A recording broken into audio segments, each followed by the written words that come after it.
All right, so has anyone actually used Git before?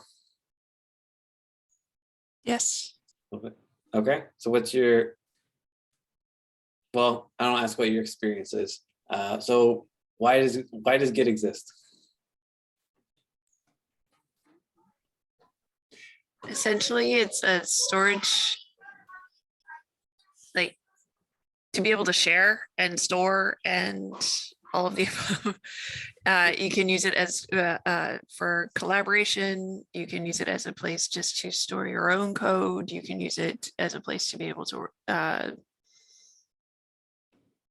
where you say, what's your experience? I've used it to be able to pull in other courses in order to pull coursework and then put it back so instructors can see it. Okay, good. So I think you're describing GitHub. Ah, you're right. Are you like? But that's true. See, so there's definitely a connection between. So GitHub relies on Git, and GitHub is kind of the sharing part of what Git does. Well, what about Git itself? Has anyone used just like a version control system, so you can keep track of changes made in the code? Yeah, so it's what's called a version control system, and there were previous, there have been lots of different version control systems, some of which maybe, I guess they're all painful in their own way, but Git is the most recent standard. So a version control system, so I've had this experience, I'm sure you have. If you're writing a paper for a class or something, you write a paper and you start a draft, and then you're like, okay, this is pretty good, so I'm going to save it. And then you come back later and you want to work on it some more, but you don't want to like lose what you have there, so you just like copy that over, and then that becomes like, final draft. And then you do the same thing, and you keep editing it, and you end up with 30 different copies, and the final copy is called like final draft final 2 or something like that. So you end up having 30 different copies of this thing, and they all kind of represent different stages, or maybe different different paths that you tried to go down. Maybe that worked out, maybe it didn't. So you end up with this sprawling kind of mess, and it becomes difficult to manage. And it's difficult to manage if you're just one person doing it, and if you're a team of 50 or 100 or whatever, and it's not just one file, it's thousands of files, then it basically becomes impossible to deal with unless you have a system. So what Git does, what a version control system does, is it allows you to have essentially one copy of whatever you're working on, your code base or whatever, and it allows you to basically create save points, and the save points are kind of embedded. They're embedded in the file, not really in the file, but Git manages it, so you don't end up with 30 different files. You have one file with a way to recreate earlier stages, and it allows you to do things. So, talking about GitHub. So GitHub is kind of the sharing. So it allows you to put something, online, an external resource, where you have your code that you're working on, that the team of people is working on, and everyone can download or pull that code onto their local machines and work on their own little chunk, their own little piece, and then be able to basically push that back up or merge it or resave it and create a final version that everyone will have access to, and every intermediate stage is saved. So that all sounds very complicated. I'm sure if you haven't heard of it, and it is complicated. The good news is like Bash or shell scripting, you really just need to know a few things, and you'll do it over and over again, and it'll be fine. And occasionally you run into larger problems where you need to figure out something, but it's the basics are not too bad once you get used to it. All right, so I'm gonna share my screen and we'll just do a quick example.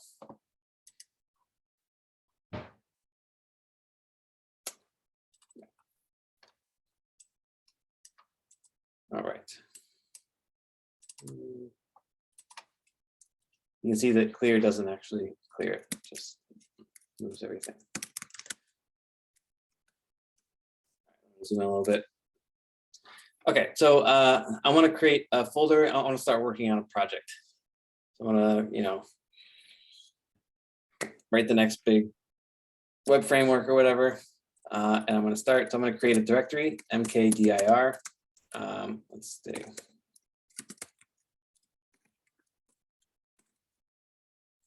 And I can see I'm going to cd into my framework. And now I'm here. So I'm going to go ahead and open VS Code. And I'm not opening VS Code from the root of my computer. I'm only opening it exactly where this project is going to be. So I'm going to create a file to get started. So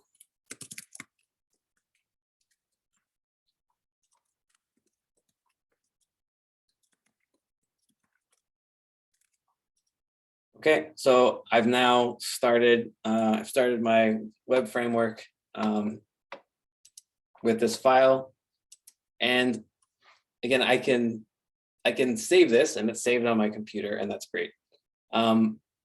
But what if I have like lots of different ideas and I want to try different things and so on, and maybe pick and choose different aspects of experiments that I've done.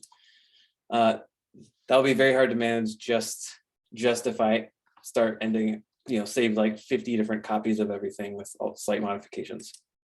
So what you do is I'm going to make this project, I'm going to turn this into a Git repository. And the way you do that is you're going to execute a Git command, and Git is going to do some magic and create a folder that's going to basically manage, it's going to manage things for you or allow you to manage it. And that command is git init. So git init, this is going to start an empty project. So you'll get this warning. This is kind of a newer thing. So master has been the kind of default primary branch, but for political correctness, basically, they're trying to move away from using that, so they use main or something else. But it's different words. It's all the same thing, same concept. So we have this repository initialized, and it doesn't look like anything is different. So if I do ls, I don't see anything new here. VS Code, has lots of tools and integrations, so it's aware of Git. So you can see what happened is that the color changed here. So I'm not going to focus on how VS Code does stuff with Git. I'm just going to do it on the command line, but just so you know. All right. So I did Git in it, and it looks like nothing happened, at least from the command line, but something did actually happen. So if I do ls-la, I can see hidden files. And this .git folder got created when I did this. You can go inside there. You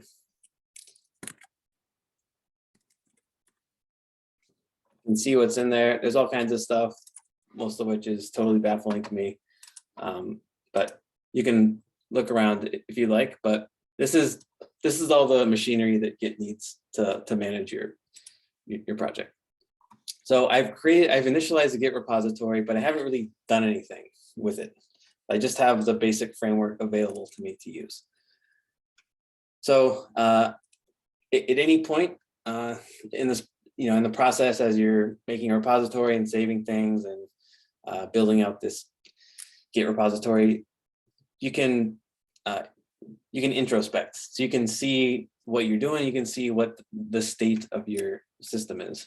And the main command is git status. So git status. So git init will create the initial repository. Git status will tell you what state you're in, basically. So git status on branch master. So we're not really going to talk about branches right now. We'll get into that later. But master is the default primary branch. And you can have multiple branches. Again, we'll talk about that later. It says no commits yet. So a commit is basically like a save point.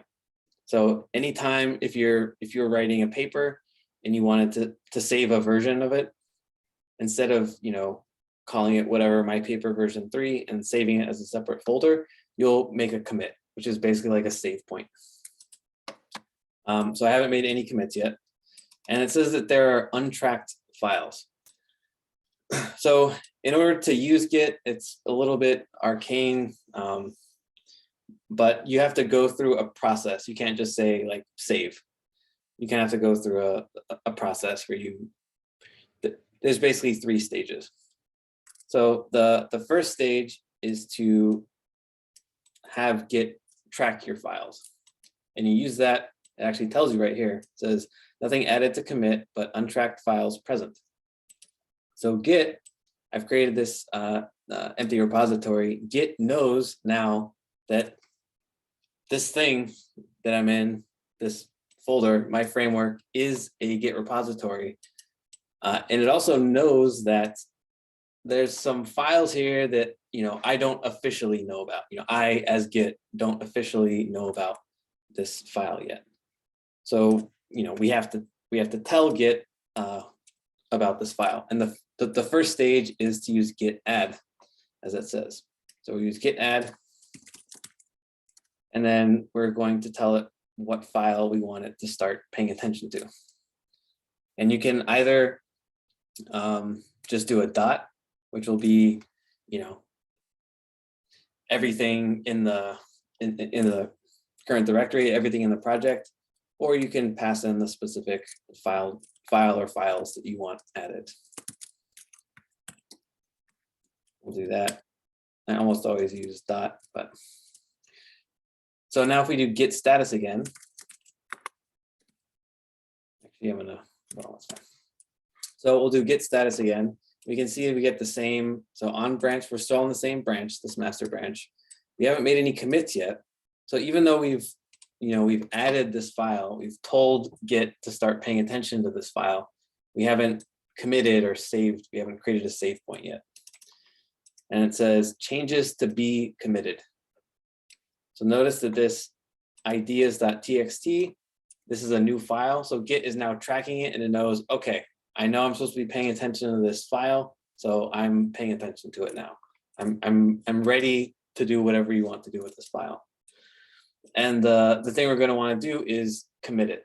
And when we do that, it's going to create a save point. It's going to create a snapshot of our project in its current state. So you'll do git commit, right? So commit like a save point. So git commit. And then typically when you're working, one of the nice things about Git is that, if you're saving a file, you basically have like the name of the file to give you information about what you're doing. But here you can actually associate a message with every commit. So in this case, so we'll have a -m flag for message. So git commit, then we'll pass out a message. And basically we're going to describe briefly what change we're making. In this case, it's our first commit. So it's kind of standard thing to do is something like that. Or, excited to get started. So this is a message, and ideally it should be, informative and concise. In the real world, it's something that other people will be looking at to figure out what you've done. it's basically a description of any changes that you've made.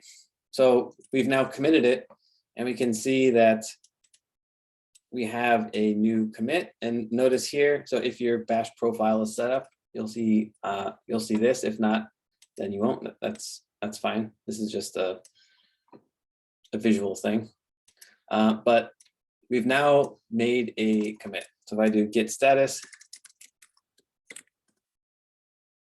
says on branch master, nothing to commit, working tree clean. So the state of this system now with this file is now kind of the authoritative state. So Git has now created the save point, and this is now officially the current state of our system. Now, if we want to make changes, actually, I'll show you another introspection tool. You can use Git Log. And again, there's a lot of confusing stuff here, but so we've only made one commit, but that's here. So we'll make another commit, and we'll see that there's another commit logged. But does anyone know what this is? This jumble of characters and numbers?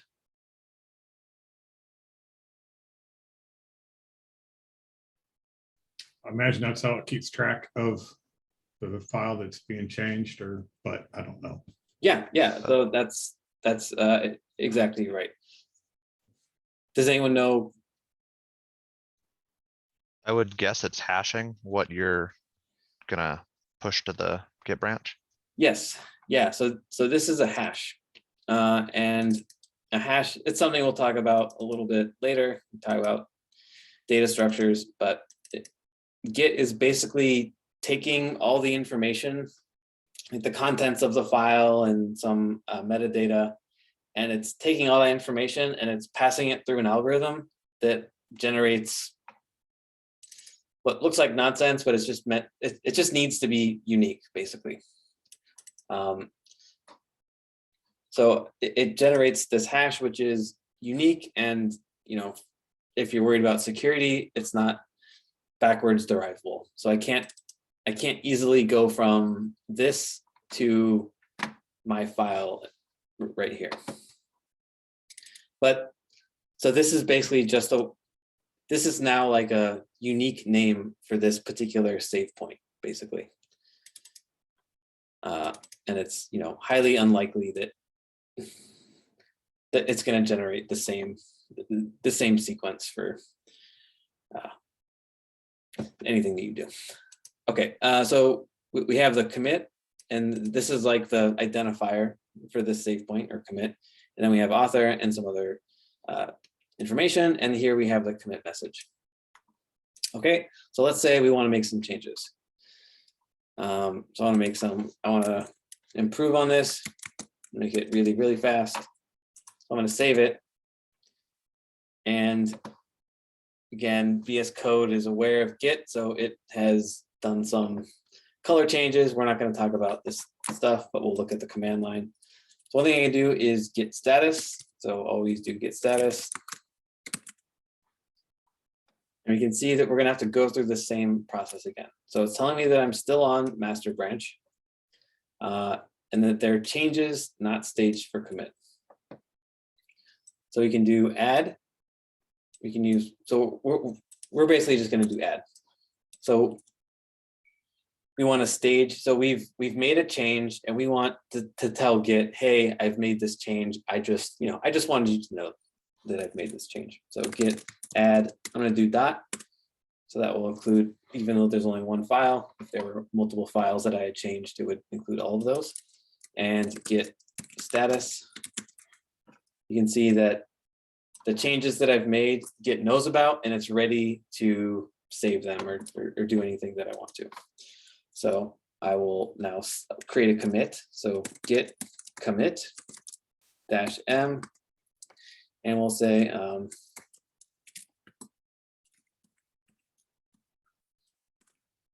so I've improved the speed of my web framework. Again, I get some feedback. And if I do Git status, You can see that I'm on branch master. So there are no other changes that Git notices that I haven't told it about. So now this is the official official state of the application. And if we go to Git Log, you can see that our new commit is here and our original commit is right here. And notice that I just changed one word here, but we have totally different SHA. It's a SHA-1, I believe, hash, but totally different hashes, even though there's a small change. Okay, and so now I have these two save points, and I could go back if I wanted to. I'm not going to go into anything else with Git, but this is basically 90% of what you need to know about Git. Okay, so you can just make changes, and then you add them, then you commit them, and then you can make some more changes, and then you add it and commit it, and so on. So it just will save your progress there. So this is Git, right? So this is Git. This is only happening locally on my machine. So, no one else, if I'm working on a team and I want to share this code with everyone, and I want other people to contribute and so on, this isn't quite enough. So I need some way to share it, to store it, and so on. And that's what GitHub is for. So we're going to take a look at GitHub. So I'm going to go to the curriculum for today, Tuesday, and the challenges. So we have 2 challenges for today. I'm basically going to walk through this first one.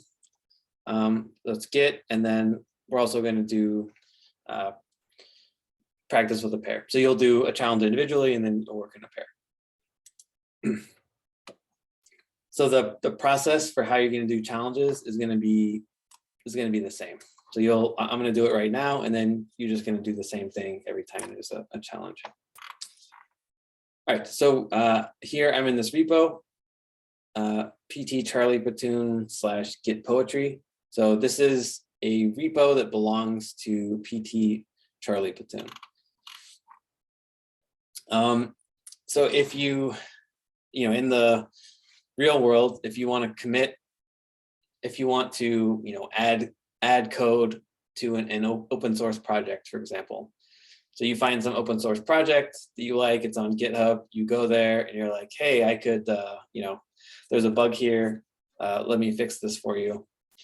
The process you go through is you basically take their code and you make a copy of it for yourself, and then you make your changes, and then you'll commit and do everything else. And then once you're ready, once you have, what's going to be your final version, you basically will push it up or, upload it, and you'll ask the owners of this open source repository that you want to contribute to, if they'll accept your proposed changes, basically. So we're going to follow a similar kind of model here. And the way that works is, so you're going to need to go to this repo, and then you're going to fork it. And forking it means that, so here I'm in PT Charlie Platoon space. So I'm going to fork it, and I'm going to fork it to my personal GitHub account. So I'm going to make a copy of this repository, and it's going to be as though, it's mine. So I'm going to fork it. I'm going to fork it to my personal account.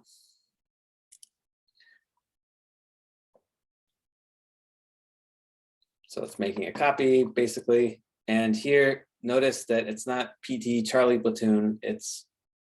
So this is my repo now, basically. Okay.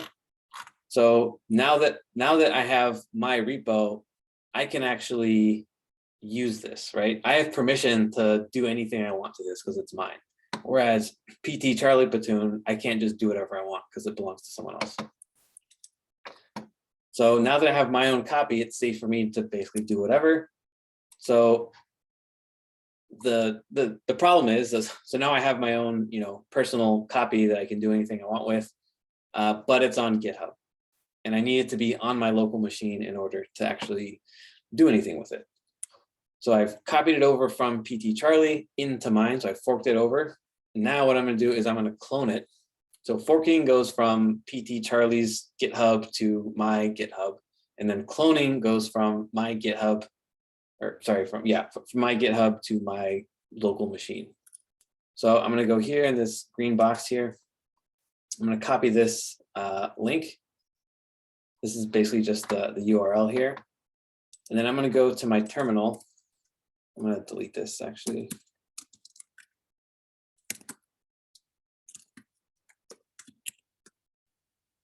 And I'm going to do Git Clone. And then I'm going to paste in that URL that I got. So Git Clone, and then here GitHub. So again, this is my forked copy. I'm not cloning PT Charlie Platoon. This is mine. So I'm cloning my forked copy. And when I do that, it's going to basically download onto my machine. So I can do ls, and I can see that I now have this folder here. So I'm going to cd into it. And I'll open it in VS Code. You can tell from my terminal that this is a Git repository. So I didn't run Git Init, but the people who originally created this did. So I downloaded it, and because I have Git, now I have this Git project ready to go on my machine. So I can look at the README, and basically gonna make some changes. So here we have, so we can pretend this is a code base and a bunch of people are working on this and contributing to it. So I'm going to make my contribution. Something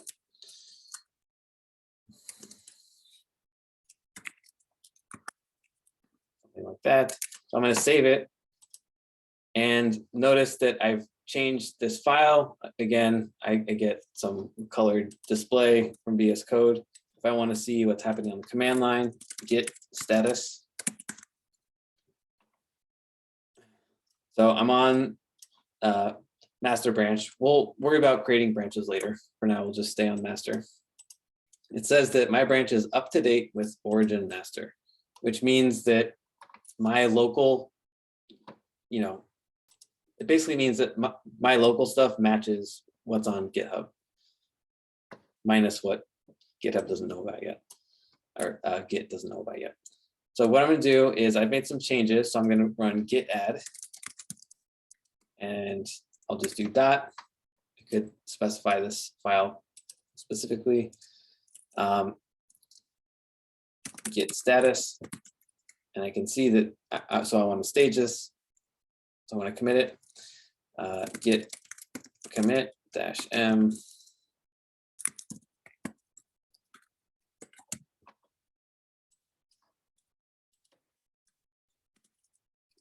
Okay.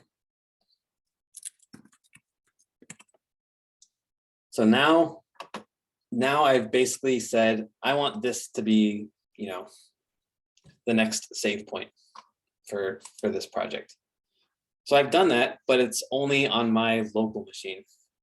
And that's fine, it works, but ultimately what we want is to change the original repo. So we want this change to show up in that original repo. So we're gonna have to push, it's called push, upload our code with these changes to our repo. So because I have forked this, I now have permission to modify this. So I couldn't just push up to PT Charlie, but I can push up to mine. So that'll be the first stage. And the command is git push origin, and then whatever the branch is, in this case, master. So I get some feedback. There's no errors, looks good. So now I'm going to go here and I'm going to refresh. You can see that this has changed a little bit. So here's my commit message. So here's the file, here's my commit message. I can see that there's a commit, here's the commit hash, and I can check that, I can confirm that. So 1248.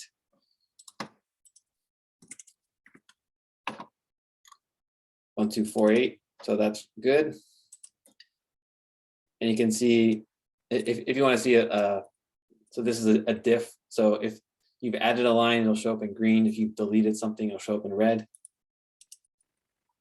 Okay, so now I have my local changes pushed up to this basically remote repository on GitHub. And the final step is I don't just want my personal GitHub repo to have this. I want PT Charlie Platoon's repo to have this change. Now, it's a little bit artificial. We're not actually going to accept any of your proposed changes, but you'll make them anyway, just to get a feel for going through the process. So you'll go here. Once you're satisfied with, satisfied that you're done, you'll go into this pull requests tab right here, and you'll create a new pull request. So pull request is an attempt basically to merge your changes with the original stuff. So it's pull request, and it's telling you here that there are basically no conflicts. Sometimes you'll have conflicts you'll have to change, but that's something you can worry about later. But what I'm saying is, hey, I want my changes here to get pushed into, or to get merged into what's in here. So I'm going to create the pull request. You have to click like 5 things, but create the pull request, and now you're done. So notice here that we're back over. I'm not in Chad Mowbray / Git Poetry. I'm in PT Charlie Platoon Git Poetry, and I have this pull request. Looks like other people are pushing stuff up. Okay. So if I were in charge of PT Charlie Platoon, I was like, oh, that's a great change. I want this to be part of my code. I could accept this change and merge it, but we're not going to do that.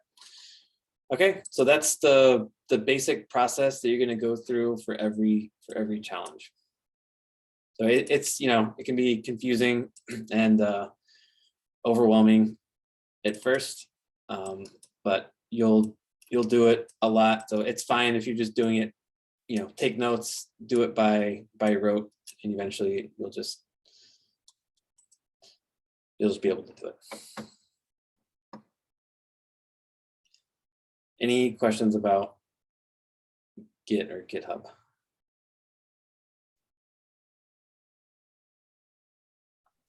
All right. Not yet. Okay, yeah, not yet. All right, I'll stop the recording.